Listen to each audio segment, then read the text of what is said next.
everybody. Back again to read a little bit more of Charlotte's Web. Tonight is going to be chapter 9 and 10. So we'll start with chapter 9. Wilbur's Boast. A spider's web is stronger than it looks. Although it's made of thin, delicate strands, the web is not easily broken. However, a web gets torn every day by the insects that kick around in it, and a spider must rebuild it when it gets full of holes. Charlotte liked to do her weaving late in the afternoon, and Fern liked to sit nearby and watch. One afternoon, she heard a most interesting conversation and witnessed a strange event. "You have awfully hairy legs, Charlotte," said Wilbur, as the spider busily worked at her task. "My legs are hairy for a good reason," replied Charlotte. "Furthermore, each leg of mine has 7 sections." "You're kidding," said Wilbur. "No, I'm not." "Wow, that's crazy." "Goodness," said Wilbur, looking at his own chubby legs.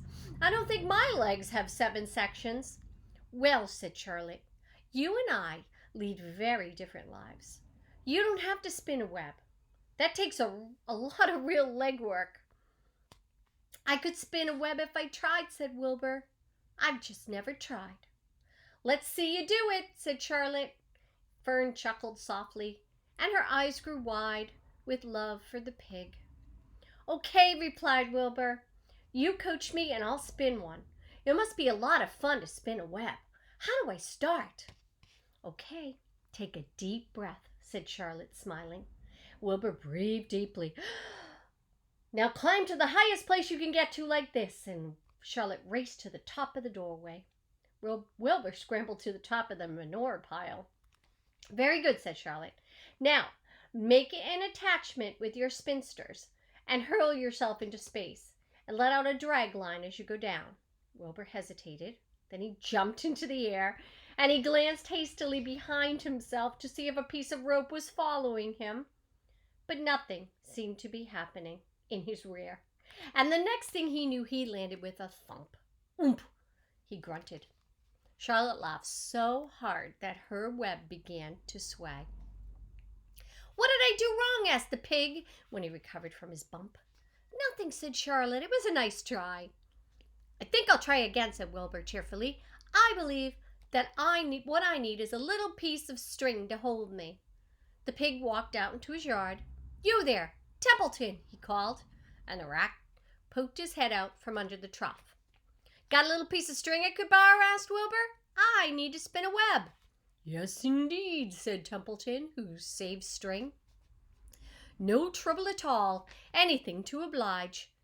He crept down into his hole, pushed the goose egg out of the way, and returned with an old piece of dirty white string. Wilbur examined it. "That's just the thing," he said. "Tie one end to my tail, will you, Templeton?" Wilbur crouched low with his thin curly tail toward the rat. Templeton seized the string, passed it around the end of the pig's tail, and tied 2 half hitches. Charlotte watched in delight. Like Fern, she was truly fond of Wilbur, whose smelly pen and stale food attracted all the flies that she needed, and she was proud to see that he was not a quitter and willing to try again to spin a web. So here's Templeton helping him out. See? While the rat and the spider and the little girl watched, Wilbur climbed again to the top of the manure pile, full of energy and hope. "Everybody watch," he cried. And summoning all his strength, he threw himself into the air head first, with the string trailing behind him. But as he had neglected to fasten the other end to anything else, it didn't do any good, and Wilbur landed with a thud, crushed and hurt. Tears came to his eyes, and Templeton grinned, and Charlotte just sat quietly. And after a bit, she spoke. "You can't spin a web, Wilbur, and I advise you to put the idea out of your mind. You lack 2 things for spinning a web." And here's the picture of him going down, down, down, crashing. "What am I lacking?" said Wilbur. "Well, you lack spinsters, and you lack know-how. But cheer up. You don't need a web. Zuckerman supplies you with 3 big meals a day. Why do you have to worry about trapping your own food?" And Wilbur sighed. "You're ever so much cleverer and brighter than I am, Charlotte. I guess I was just trying to show off. Serves me right." Templeton untied his string and took it back to his home. Charlotte returned to her weaving. "You needn't feel too badly, Wilbur," she said. "Not many creatures can spin webs. Even men aren't as good at it as spiders, although they think they're pretty good, and they'll try anything. Did you ever hear of the Queensboro Bridge?" Wilbur shook his head. "No, is that a web?" "Sort of," said Charlotte. "But do you know how long it took men to build it? 8 whole years. My goodness, I would have starved to death waiting that long. I can make a web in a single evening." "What do people catch in the Queensboro Bridge? Bugs?" asked Wilbur.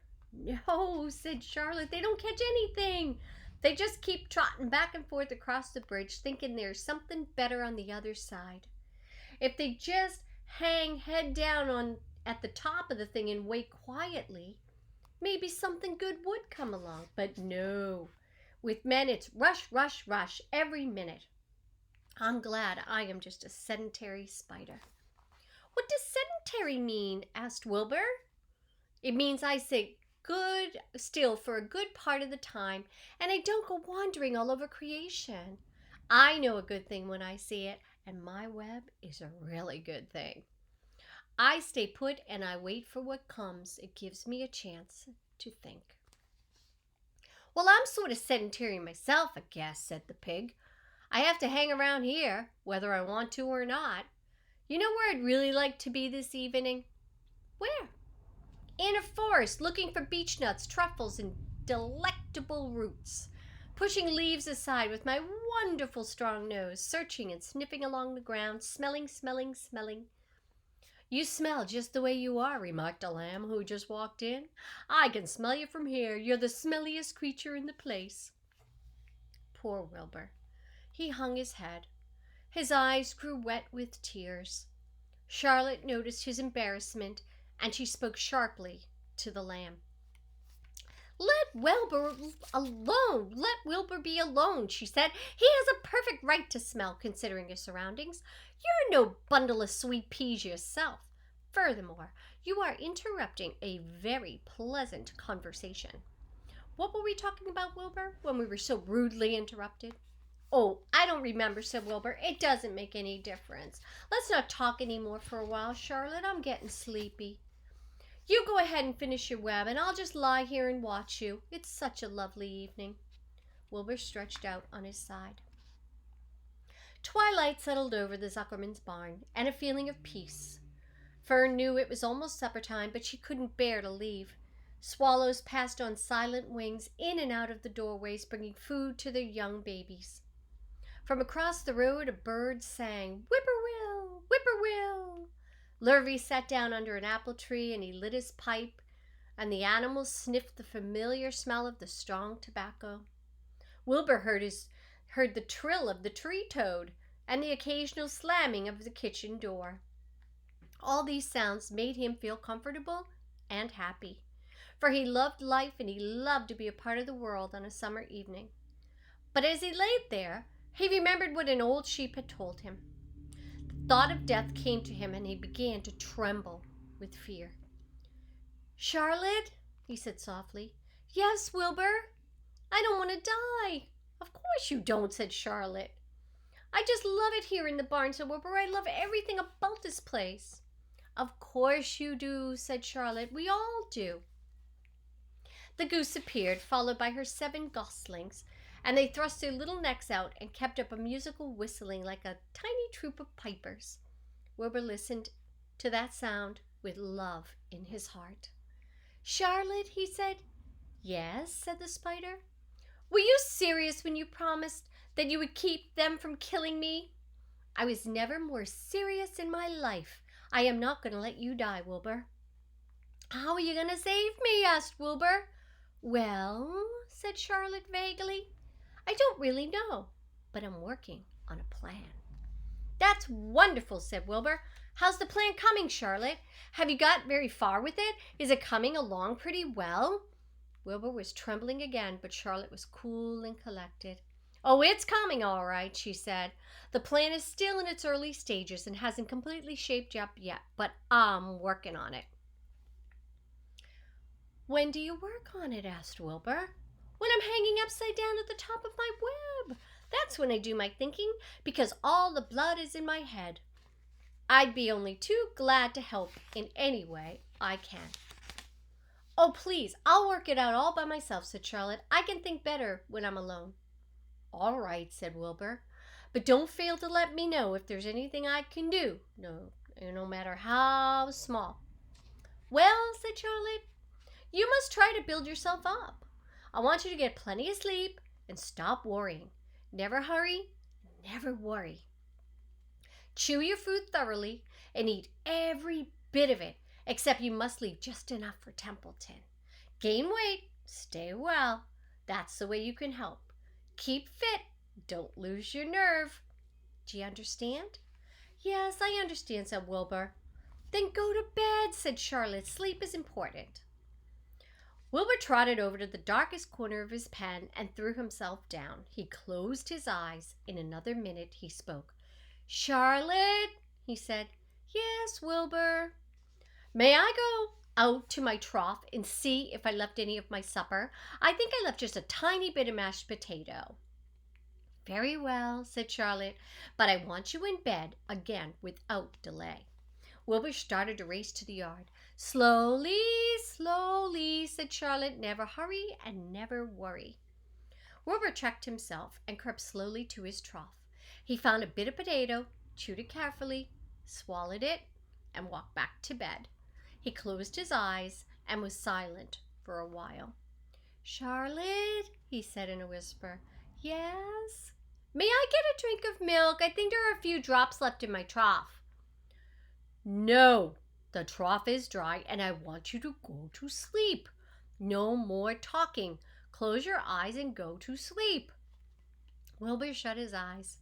Fern got up from her stool and started for home, her mind full of everything she had seen and heard. Good night, Charlotte, said Wilbur. Good night, Wilbur. There was a pause. Good night, Charlotte. Good night, Wilbur. Good night. Good night. Chapter 10. An explosion. Day after day, the spider waited, head down, for an idea to come to her. Hour by hour, she sat motionless, deep in thought, having promised Wilbur that she would save his life. She was determined to keep her promise. Charlotte was naturally patient.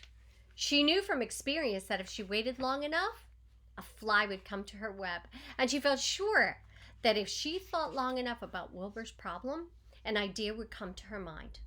Finally, one morning in the middle of July, the idea came. Oh, how perfectly simple, she said to herself. The way to save Wilbur's life is to play a trick on Zuckerman. If I can fool a bug, said Charlotte, I can fool a man. People are not as smart as bugs. So Wilbur, he walked into his yard just at that moment. What you thinking about, Charlotte? He asked. I was just thinking, said the spider, that people are very gullible. What does gullible mean? Easy to fool, said Charlotte. That's a mercy, replied Wilbur as he lay down in the shade of his fence and went fast asleep. The spider, however, stayed wide awake, gazing affectionately at him and making plans for his future. Summer was half gone. She knew she didn't have much time. So that morning, just as Wilbur fell asleep, Avery Arable wandered into the Zuckerman's front yard, followed by Fern.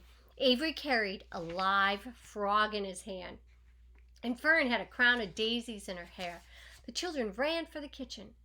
Just in time for a piece of blueberry pie, said Mrs. Zuckerman. Look at my frog, said Avery, placing the frog on the drain board and holding out his hand for pie. Take that thing out of here, said Mrs. Zuckerman. But he's hot, said Fern. He's almost dead, that frog. He is not, said Avery. He lets me scratch him between the eyes. The frog jumped, and he landed in Mrs. Zuckerman's dishpan full of soapy water. You're getting your pie on you, said Fern. Can I look for eggs in the hen house, Aunt Edith? Run up to us, both of you, and don't bother the hens. It's getting all over everything, said Fern. His pie is all over the front of him.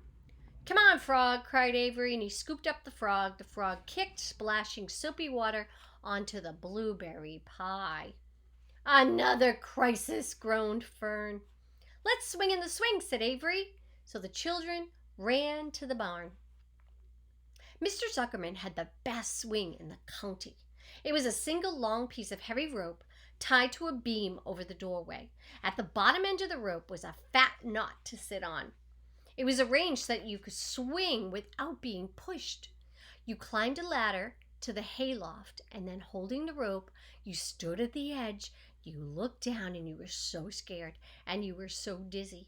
But then you sat on the knot so that it acted as a seat. You got up all your nerve, you took a deep breath, and you jumped. And for a second, you seemed to be falling to the barn floor far below. But then suddenly the rope would catch you, and you would sail through the barn door going a mile a minute, with the wind whistling in your eyes and ears and hair. And you would zoom upward to the sky, look up at the clouds, and the rope would twist, and you would turn, and you would drop down, down, down out of the sky and come sailing back into the barn. You would do this again and again. Mothers for miles around worried about Zuckerman's swing, as I would too. They feared some child would fall off, but no child ever did. Children almost always hang on to things tighter than their parents think they're going to. Avery put a frog in his pocket, and he climbed to the hayloft. The last time I swung in this swing, he said, I almost crashed into a barn swallow, he yelled. Take that frog out, said Fern. Avery straddled the rope, and he jumped, and he sailed out the door, frog and all, into the sky, frog and all, and he sailed back into the barn. Your tongue is purple, screamed Fern. So is yours, cried Avery, sailing out again with the frog. I have hay inside my dress. It itches, said Fern. Well, scratch it, said Avery, and he sailed back. It's my turn, said Fern. Jump off. When he jumped off, he threw the swing back up to his sister. She shut her eyes, and she jumped. She felt the dizzy drop and then the supporting lift of the swing. When she opened her eyes, she was looking up at the sky and about to fly back through the door. They took turns doing this for about an hour. When the children grew tired of swinging, they went down toward the pasture and they picked wild blueberries and ate them. Their tongues turned from purple to red. Fern bit into a raspberry that had a bad-tasting bug inside and got discouraged. Avery found an empty candy box and he put his frog in it. The frog seemed really tired after his morning in the swing, and the children walked slowly toward the barn. They too were tired and had hardly any energy left to walk. Let's build a tree house, said Avery. I want to live in a tree with my frog. And here's a picture of them swinging in the barn. As you can see, whoops, going the wrong way. It looks like a lot of fun, but I would be scared to do it. Could be dangerous. I'm going to visit Wilbur, Fern announced, and they climbed the fence into the lane and walked lazily toward the pig pen. Wilbur heard him coming, and he got up.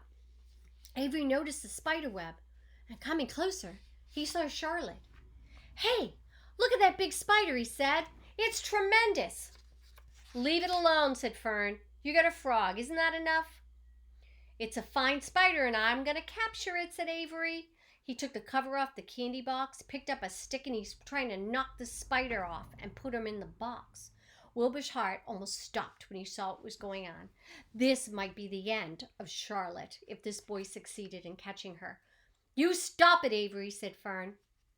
Avery put one leg over the fence of the pig pen, and he was just about to raise his stick and hit Charlotte when he lost his balance. He swayed, toppled, and he landed on top of Wilbur's trough. The trough tipped up and came down with a slap, and the goose egg was right underneath. There was a dull explosion, and the egg broke. Ugh, and then a horrible smell. Fern screamed. Avery jumped to his feet, and the air was filled with the terrible gas and smell of a rotten egg. Templeton, who'd been resting in his home, scuttled away into the barn. Good night, screamed Avery. Good night. What a stink. Let's get out of here. Fern was crying. She held her nose and ran towards the house. Avery ran after her, holding his nose. Charlotte felt greatly relieved to see him go. That was a narrow escape. Later on that morning, the animals came up from the pasture. The sheep, the lambs, the gander, the goose, and the 7 goslings. There were many complaints about the awful smell, and Wilbur had to tell the story over and over again about how the Arable boy had tried to capture Charlotte, and the smell of the broken egg drove him away just in time. It was that rotten goose egg that saved Charlotte's life, said Wilbur. The goose was so proud of her share in the adventure. I'm delighted that egg never hatched, she said. Templeton, of course, was miserable over the loss of his beloved egg, but he couldn't resist boasting. It pays to save things, he said. A rat never knows when something is going to come in handy. That's why I never throw anything away. Well, said one of the lambs, this whole business is all well and good for Charlotte, but what about the rest of us? This smell is unbearable. Who wants to live in a barn that smells of rotten eggs? Don't worry, you'll get used to it, said Templeton. He sat up, pulled wisely at his long whiskers, and crept away to pay a visit to the dump. When Lurvy showed up at lunchtime carrying a pail of food for Wilbur, he stopped short a few paces from the pig pen. He sniffed the air and he made a face. What in thunder, he said, setting the pail down. He picked up the stick that Avery had dropped and pried the trough up. Rats, he said. Oh, I might have known a rat would make a nest under this trough. Oh, I hate rats. And Lurvy dragged Wilbur's trough across the yard, kicked some dirt into the rat's nest, burying the broken egg and all Templeton's other possessions. Then he picked up the pail. Wilbur stood in the trough drooling with hunger.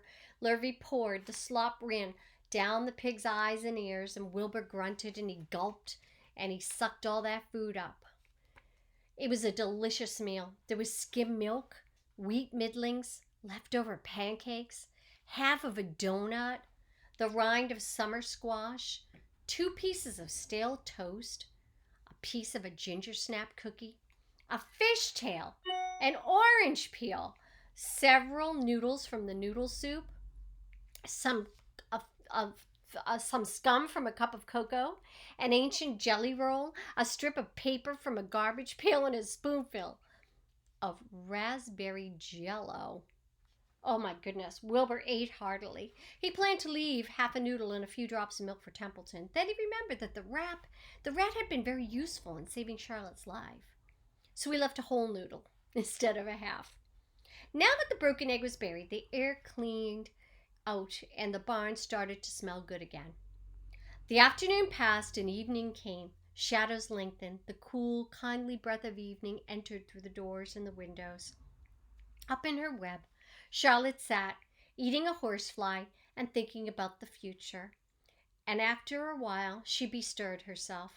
She descended to the center of the web, and there she began to cut some of her lines. She worked slowly, she worked steadily, while the other creatures dozed. None of the others, not even the goose, noticed that she was at work. And deep in his soft bed, Wilbur snoozed. Over in their favorite corner, the goslings whistled a night song. Charlotte tore quite a section out of her web, leaving an open space in the middle. And then she started weaving something to take the place of the threads that she had removed.